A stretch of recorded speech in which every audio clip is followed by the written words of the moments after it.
खानपान चांगलं, खानपान चांगलं तर त्याचा व्यवहार शास्त्रामध्ये जो नीती करतो ते का?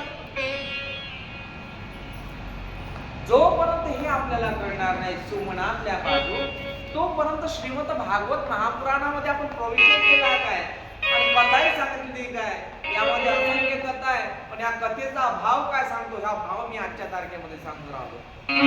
सुमन चांगलं मन, चांगलं अंतकरण आणि देवाला फुलं अर्पण केले, याचा अर्थ काय, तर व्यासजी महाराज बोलले देवाला मी मन अर्पण केलं. काय केलं? मन किती असतात? मनाचे प्रकार व्यवहारिक भाषेमध्ये मनाचे अर्थ दोन सांगितले, एक अंतर्मन आणि शास्त्रामध्ये एकच मन सांगितलं.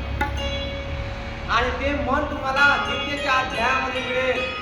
मय्येव मनादस्व मयि बुद्धे निवेशयस् निवेशस्यसि मय्येव अत ऊर्ध्वो न संशयः. मय्येव मनादस्व, मय्येव मन म्हणजे माझं मन. इथे श्लोकामध्ये अर्थ काय होऊन राहिलं? मय्ये इति आदस्व, म्हणजे मय्येव म्हणजे माझं मन. मन कोणाचं? देवाचंच. तुमचं आहे का? अहो साधा अर्थ आहे. आज पंढरपूरच्या यात्रेमध्ये तुम्ही गेले की नाही? किती जणांचं दर्शन करायची लालसा होती? सगळ्यांची होती. कोणी पांडुरंगाचं दर्शन घेतलं, सांगितलं की सर्वांनी मी घेतलं म्हणून, पण खरं पांडुरंगाचं दर्शन घेतलं का?